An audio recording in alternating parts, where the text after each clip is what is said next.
An injured mountain climber was found by an orange cat. What happened next touched everyone.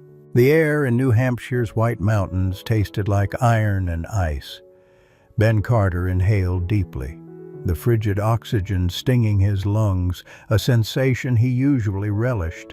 At 42, the sharp bite of the mountain air felt like a cleanse, a way to scour away the accumulated dust of his city life, the stress of his demanding engineering job, the lingering quiet in his too-large house since Laura had left. He'd always found solace in the indifferent majesty of the peaks, the straightforward challenge of placing one foot in front of the other, the world simplifying to rock, sky, and the rhythm of his own breathing. This trip, though, felt different. It was late October, bordering on November, a notoriously fickle time in these mountains. Winter hadn't fully clamped down, but its icy fingers were probing the higher elevations. Most casual hikers had retreated, leaving the trails to the serious backpackers, and those like Ben, who sought a deeper solitude. He'd told himself it was about testing his skills, pushing his limits before the heavy snows arrived. But deep down, he knew he was also running from the silence, from the unresolved arguments echoing in empty rooms, from the gnawing sense of failure that had settled in his gut over the past year. Climbing solo on the shoulder season wasn't his wisest decision, but the pull towards the stark, demanding landscape had been irresistible. He was navigating a less-traveled spur trail off the main Franconia Ridge Loop, aiming for a specific overlook he remembered from years ago.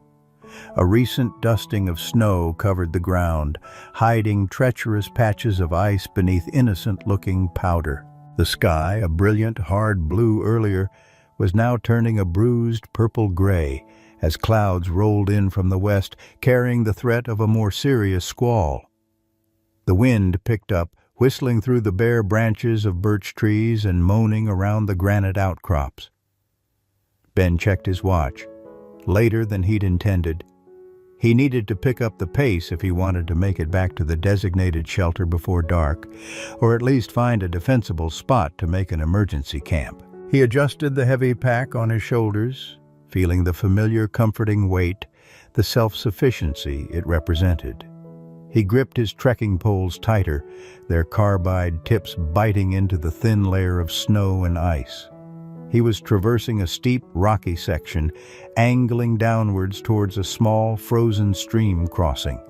He planted his right pole, testing the footing ahead. It seemed stable. He shifted his weight, bringing his left foot forward. And then it happened. The thin veneer of snow gave way, revealing sheer, slick ice beneath. His boot found no purchase. His trekking pole skittered uselessly. For a heart-stopping moment he felt suspended, weightless, before gravity took hold with brutal force. He went down hard, his left leg twisting unnaturally beneath him. A sickening crack echoed in the sudden silence, immediately followed by a white-hot explosion of pain that shot up his leg, stealing his breath. He tumbled, his pack adding momentum, crashing through brittle underbrush before slamming shoulder first into the unyielding trunk of a stunted pine. Stars burst behind his eyes, and the world tilted crazily. When the spinning stopped, he found himself wedged amongst rocks and snow near the frozen stream, maybe 20 feet below the trail. The pain in his left leg was excruciating, nauseating. He tried to move it, and a fresh wave of agony washed over him, making him cry out, the sound thin and lost in the vastness. His left shoulder throbbed with a deep, grinding ache. Moving his arm sent jolts of fire through his torso. Panic, cold and sharp, began to claw at the edges of his mind. He fought it back, forcing himself to breathe, to assess. Okay, assess the damage. He gritted his teeth and cautiously felt his left leg below the knee. The bone felt wrong, deformed. Even through the thick hiking pants, he could feel a jagged edge pushing against the fabric. Compound fracture, tibia maybe, definitely broken, badly. His shoulder felt dislocated, maybe worse. He reached for his satellite messenger, clipped securely to his pack strap. His fingers fumbled, numb with shock and the rapidly encroaching cold. He managed to unclip it. He thumbed the power button. Nothing. He tried again. The screen remained stubbornly blank. Had it broken in the fall? Battery dead? He'd charged it fully before leaving, he was sure of it. He fumbled it open. The casing was cracked, likely from the impact against the tree. Useless. His phone. He dug into the zippered pocket of his jacket. Screen shattered. He tried powering it on anyway, hoping against hope. Nothing. No signal up here anyway, most likely, but without even power. Okay. Stay calm. Training kicked in. He was an experienced outdoorsman. He had supplies. He needed to stabilize the leg, prevent shock, conserve heat, signal for help somehow. But how? He was off the main trail, likely invisible from above. The clouds were thickening, snow beginning to fall in earnest now, fat, wet flakes that clung to his jacket and melted on his face.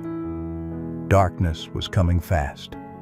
He managed to shrug off his pack, grunting with the effort and the pain in his shoulder. He rummaged inside, pulling out his emergency kit, gauze, bandages, painkillers.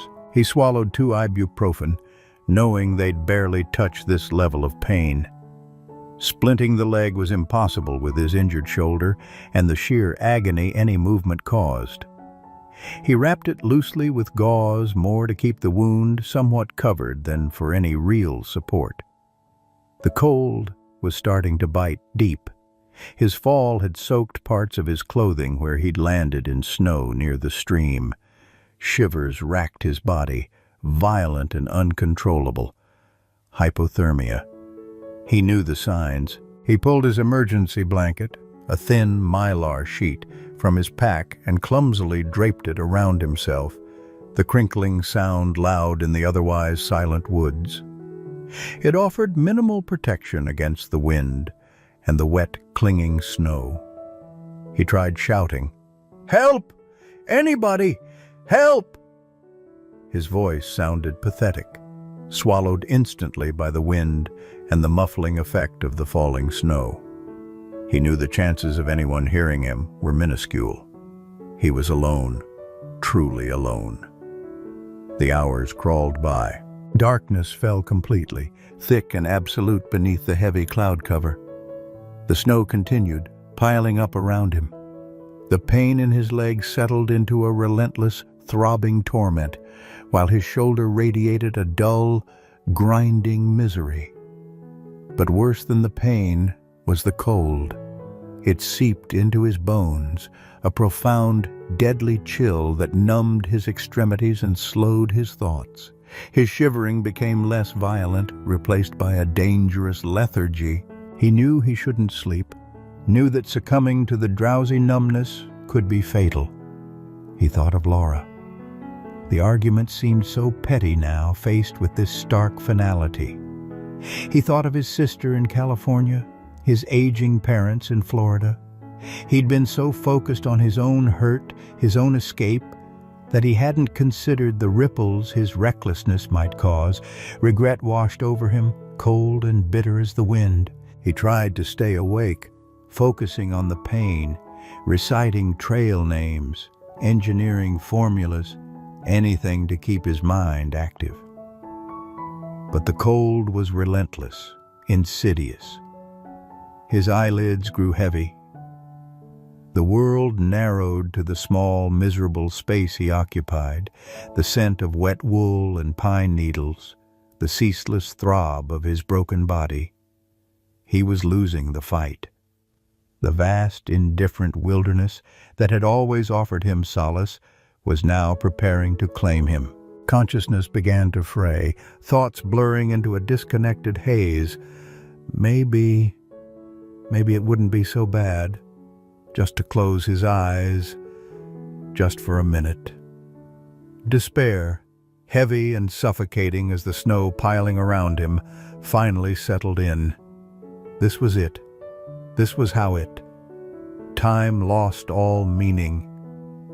Ben drifted in a fog of pain and encroaching cold, suspended between a fading awareness and the pull of oblivion. The shivering had mostly stopped, a bad sign he dimly recognized, replaced by a profound weariness that felt almost peaceful. The world was reduced to the biting wind against his exposed cheek, the steady fall of snow, and the rhythmic, agonizing throb from his shattered leg. Each beat of his heart seemed to send a fresh wave of fire through the broken bone. His mind, sluggish and numb, started playing tricks on him. Phantom sounds, flashes of memory, a disorienting sense they were all part of a terrible dream he couldn't wake from. He wasn't sure if he was imagining it at first. A sound, small and tentative, slicing through the moan of the wind. A mew? No, couldn't be. Not up here. Must be the wind, or a bird, or his own oxygen-starved brain fabricating comfort. He tried to lift his head, but the effort was immense, sending sparks of pain through his shoulder and neck. He let it fall back against the snow-dusted rock. Then he heard it again, closer this time. A distinct, slightly plaintive "Murrow." With supreme effort, Ben managed to crack open his heavy eyelids. The world swam in a blurry haze. Snowflakes danced in the near darkness, and then, resolving out of the white swirl, a small shape appeared. Low to the ground, moving cautiously towards him, was a cat, an orange cat. Its fur was thick and shaggy, matted with clumps of snow, giving it a wild, unkempt appearance.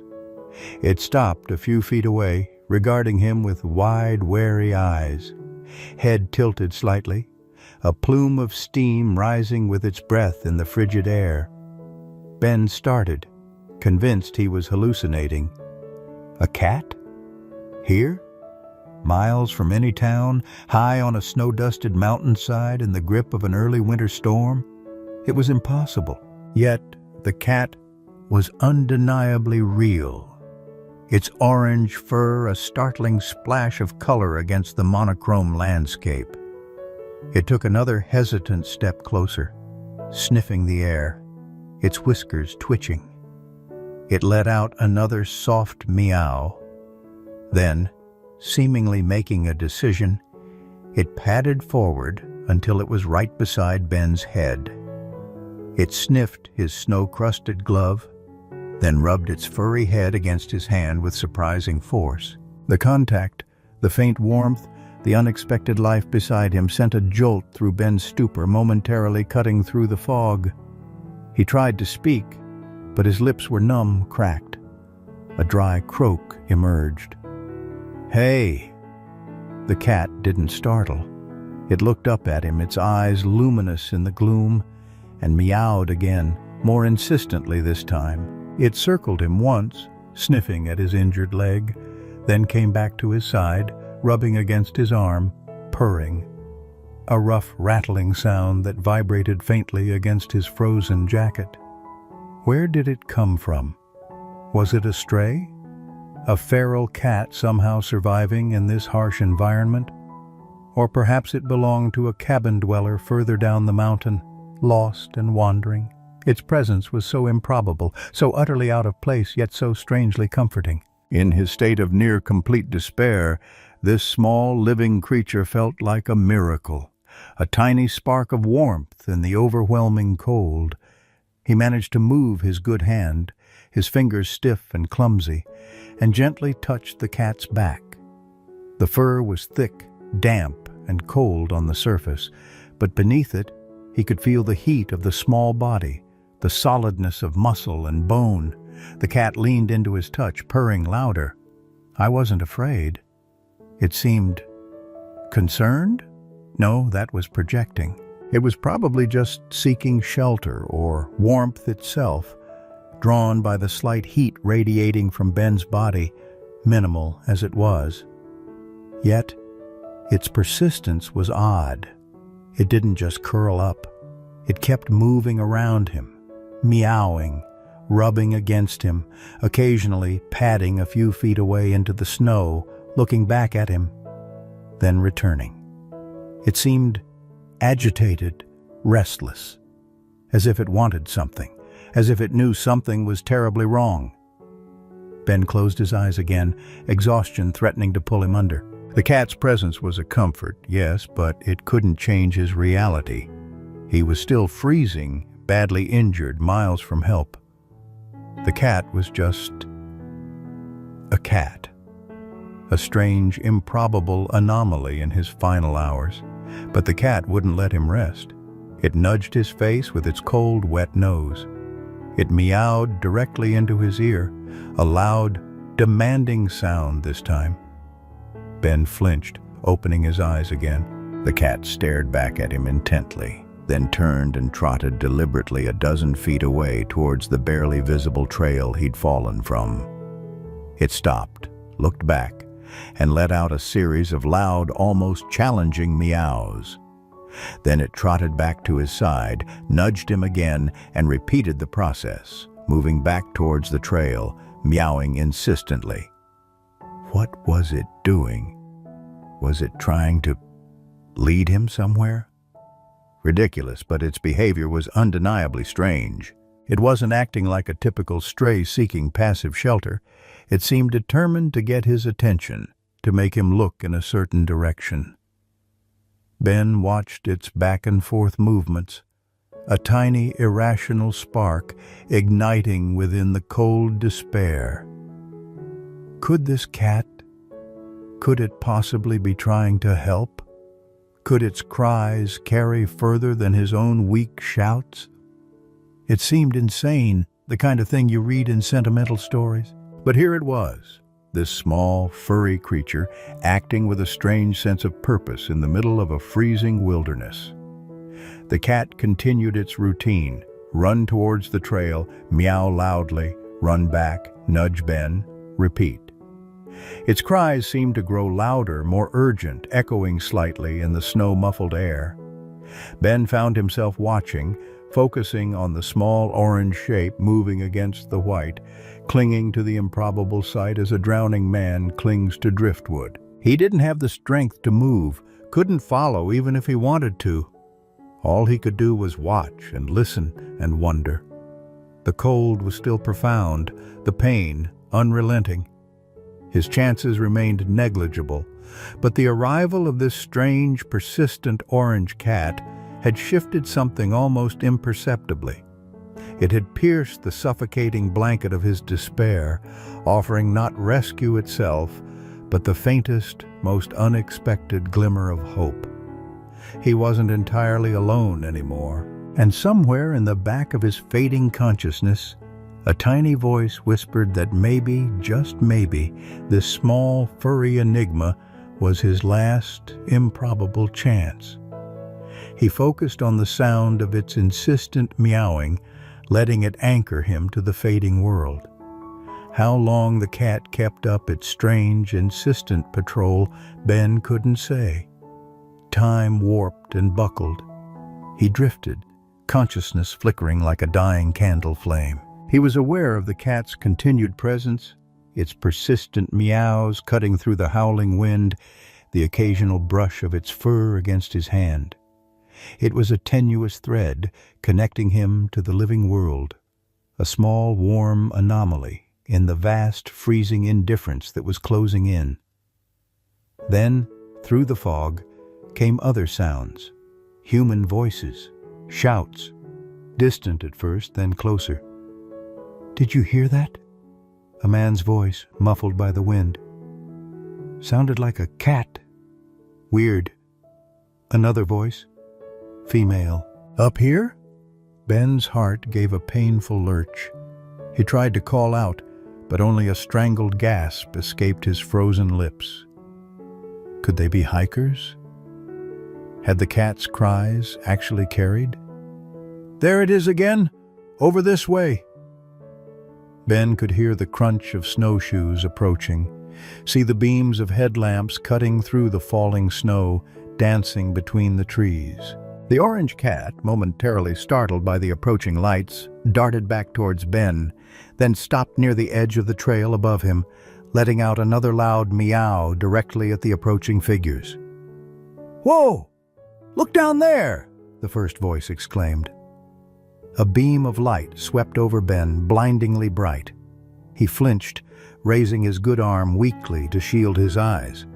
"Hey! Are you okay?" The female voice, closer now, laced with concern. Two figures carefully made their way down the snowy slope towards him. They were kitted out in serious winter gear. Insulated parkas, snow pants, sturdy boots, snowshoes strapped to their packs. Experienced hikers, thank God. "Can you hear me?" The man knelt beside him, his face etched with worry under his headlamp beam. "Name's Dave. This is Maria. What happened?" Ben tried to speak, his words slurring from cold and shock. Fell, leg, shoulder, broken. Maria was already assessing him, her movements quick and efficient. "Okay, stay calm. We've got you. You're hypothermic, likely shocky. Leg looks bad." She gently pulled the mylar blanket tighter around him. "Dave, get on the satellite phone, call SAR. Give them the coordinates, tell them suspected compound fracture, possible dislocation, severe hypothermia. Off-trail location, need extraction." Dave nodded, already pulling a device from his pack, a working one. As he relayed the information, Maria spoke soothingly to Ben. "We saw your cat. Well, a cat. Acting really strange up on the trail, running back and forth, meowing like crazy. We thought it was odd enough to check out. Lucky we did. How long have you been here?" "Hours?" Ben managed. "Since afternoon." Maria sucked in a breath. "Okay. You're incredibly lucky we came by. And lucky for that little guy." She glanced towards the orange cat, who was now sitting a few feet away, watching the proceedings with an air of detached curiosity, its rescue mission apparently complete. Where did he even come from? Ben just shook his head weakly. He didn't have the strength to explain the impossibility of it all. The wait for search and rescue felt interminable, but Dave and Maria were prepared. They had extra layers, another emergency blanket, and a small stove they used to carefully melt snow for warm water, which they helped Ben sip. They talked to him, keeping him conscious, reassuring him. The orange cat remained nearby, a silent orange sentinel in the swirling snow. Finally, more headlamps appeared through the trees. The SAR team arrived, a welcome sight of professional competence. They worked quickly, stabilizing Ben's leg with a traction splint, immobilizing his shoulder, bundling him into a specialized hypothermia wrap and onto a rescue litter. The extraction was slow and arduous, carefully maneuvering the litter back up the steep slope to the trail, then beginning the long haul back towards the trailhead where an ambulance could meet them. Ben drifted in and out of consciousness during the carryout, vaguely aware of the rhythmic movement, the hushed voices of the SAR team, the occasional glimpse of the snowy woods rushing past. He remembered asking, his voice thick, "The cat?" One of the rescuers, a woman near his head, replied gently, "He vanished back into the woods once we started packaging you up. Don't worry about him. Wild things know how to survive." Wild things? Maybe. But Ben knew, with a certainty that defied logic, that this particular wild thing had saved his life. The rest was a blur of ambulance lights, hospital corridors, urgent voices, the blessed relief of warmth flooding back into his frozen limbs, followed swiftly by the return of searing pain as feeling returned.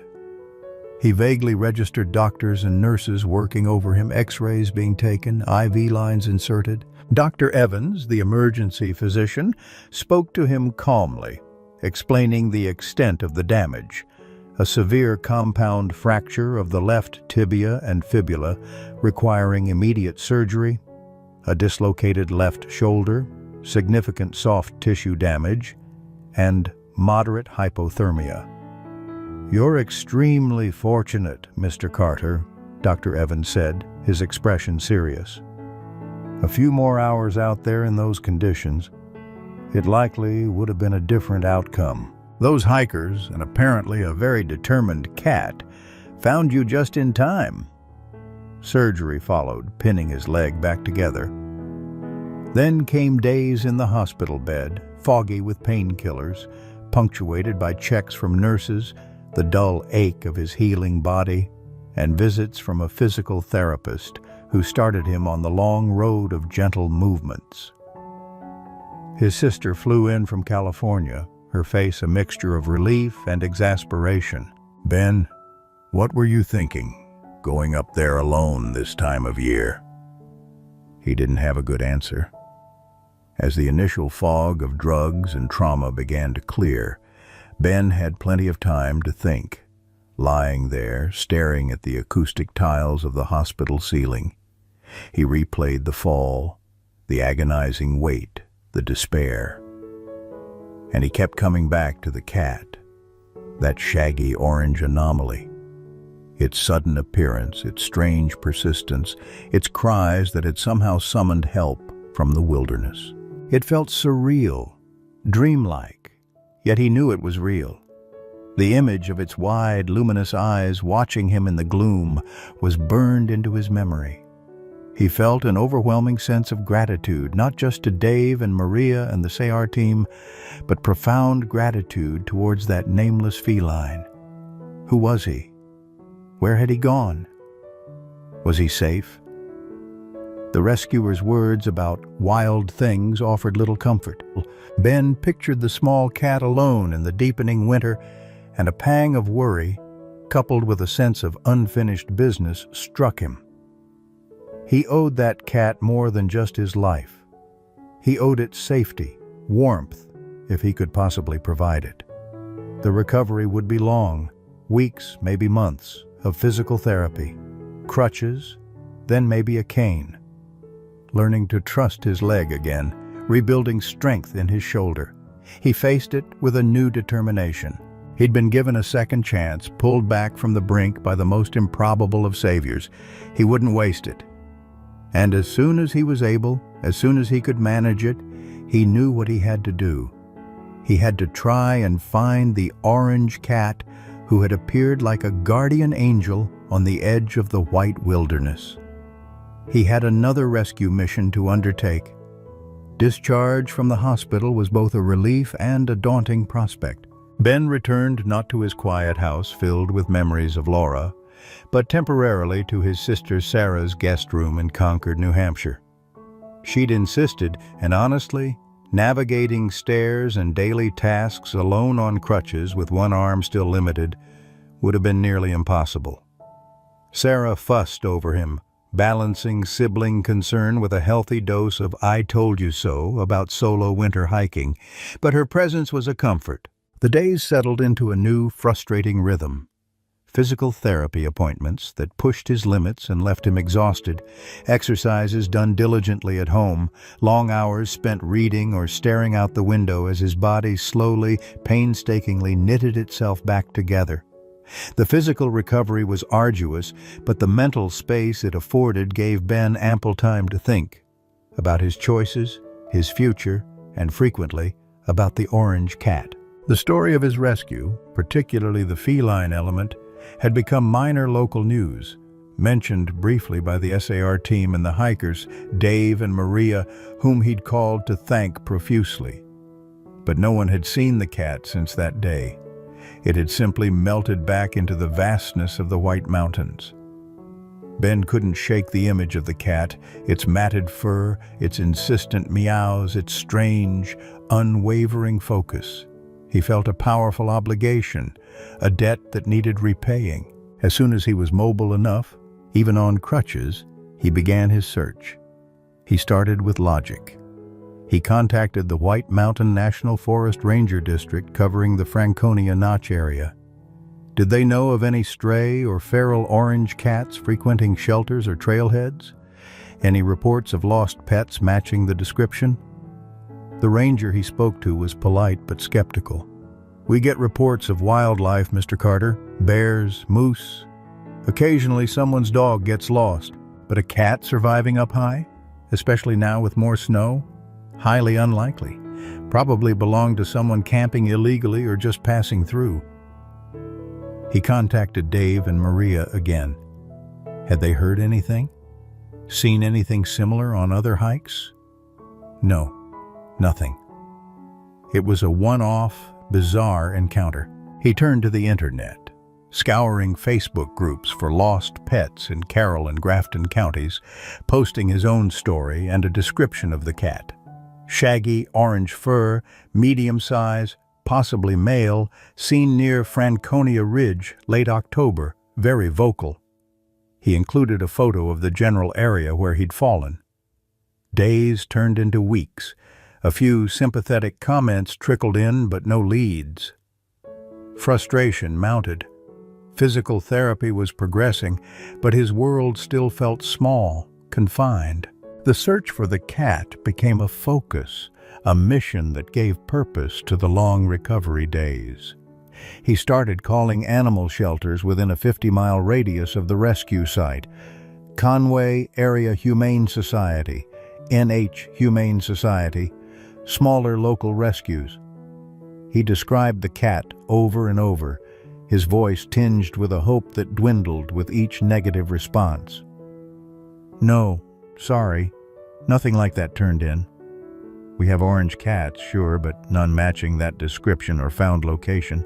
Sarah watched his growing obsession with gentle concern. "Ben, are you sure it wasn't just a stray? Maybe it found shelter somewhere else. You can't beat yourself up if you don't find him." "I have to try, Sarah," Ben insisted, leaning his crutches against the wall after another fruitless phone call. "That cat didn't just happen by. It stayed. It made noise. It drew attention. It saved me. If it's out there cold and hungry, I owe it." Weeks turned into a couple of months. Winter had settled firmly over New Hampshire. Ben was off crutches, walking carefully with a cane, his legs still stiff and aching, his shoulder rotation improving slowly. He was back in his own house now, the silence less oppressive, somehow, filled with the purpose of his ongoing search. He expanded his online search, checking shelter websites daily, scrolling through pictures of adoptable animals. So many cats needing homes, but none were his cat. Then, one Tuesday morning in mid-January, he was doing his routine check of the Conway Area Humane Society website. They updated their recent arrivals page frequently. He scrolled through the usual assortment of kittens and adult cats. And then he stopped. His breath caught. There, staring back at him from the screen, was a picture of an orange cat. The photo quality wasn't great, standard shelter intake photo under fluorescent lights, but the fur looked thick and slightly shaggy. The eyes were wide and seemed familiar, and listed description read, "Adult male, orange tabby DSH mix, approx. 3 to 5 years old. Found wandering near Kankamegas Highway turnoff, thin and matted, burrs in coat. Wary, but allows handling. Very vocal." Kankamegas Highway turnoff. That wasn't far from the area where he'd been rescued, thin and matted, vocal. Could it be? The age estimate was just a guess, typical for strays. His heart hammered against his ribs. He grabbed his keys and his cane, almost forgetting his jacket in his haste. The drive north towards Conway felt agonizingly slow, his mind racing. Was it him? Could it really be him after all this time? How had he survived the intervening weeks? Had someone fed him? Or had he finally wandered down closer to civilization out of desperation as winter deepened? He practically hobbled into the shelter lobby, his cane thudding on the linoleum floor. A young woman with a friendly smile looked up from the front desk. "Can I help you?" she asked. Her name tag read Jessica. "Yes," Ben said, trying to keep his voice steady. "I saw a cat on your website this morning. An orange tabby, adult male, just came in." "Oh, the noisy one?" Jessica chuckled. "Yeah, he came in yesterday. A hiker found him looking pretty rough near a scenic overlook. Said he just kept meowing at her. Let me see. He's still in intake, getting his vet check, but you can probably see him. Follow me." She led him down a hallway lined with kennels, the sounds and smells of the shelter enveloping him. They stopped in front of a stainless steel cage in a quieter intake area. Inside, curled on a blue towel, was the orange cat from the photo. He looked smaller now, cleaned up, the worst of the mats perhaps clipped away, but Ben recognized him instantly. The specific shade of orange, the slightly shaggy texture of his fur, the shape of his head, and those wide, alert eyes currently regarding Ben with wary curiosity. "Hey there, buddy," Ben whispered, his voice thick with emotion. He knelt down slowly, wincing slightly at the pull in his leg, bringing himself closer to eye level with the cage. "Remember me?" The cat tilted its head, just as it had done on the mountain. It let out a soft, questioning murr. Ben reached a finger slowly towards the wire mesh. The cat didn't flinch or hiss. Instead, it stood up, stretched, padded forward, and rubbed its head firmly against the wire, right where Ben's finger was, just as it had rubbed against his frozen glove. And then it began to purr, that same rough, rattling purr he remembered hearing in the snowy darkness. Tears welled in Ben's eyes. It was him, unmistakably him. Against all odds, after months of searching, here he was, safe. "Is this the one?" Jessica asked softly, seeing the interaction. Ben nodded, unable to speak for a moment. He cleared his throat. "Yes, this is him. This is the cat that saved my life." He quickly explained the story, the fall, the rescue, how the cat's cries had alerted the hikers. Jessica listened, her eyes wide with amazement. "Wow, that's incredible. He found you, and now you found him." There was no question in Ben's mind. He filled out the adoption paperwork immediately, his hand slightly trembling as he signed. He made a generous donation to the shelter, thanking Jessica and the staff profusely. While they processed everything, Ben sat by the cage talking softly to the cat, who watched him with growing recognition, or perhaps just acceptance. When it was time to leave, a staff member carefully placed the orange cat into a carrier. Ben took the handle, the weight feeling solid and real, a tangible confirmation of this second rescue. Back at his house, Ben opened the carrier door in the living room. The cat hesitated for only a moment, then stepped out cautiously, sniffing the air, taking in his new surroundings.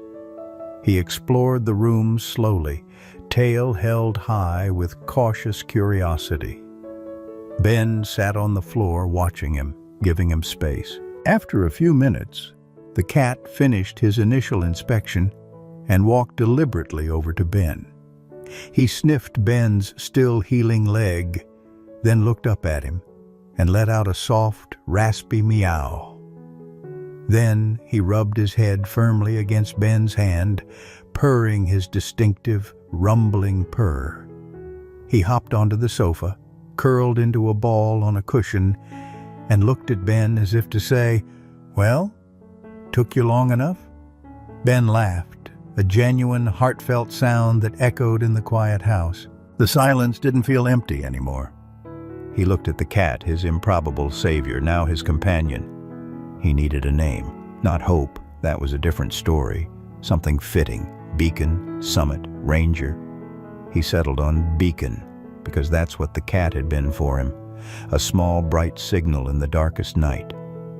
"Welcome home, Beacon," Ben whispered, his voice filled with emotion. "Welcome home."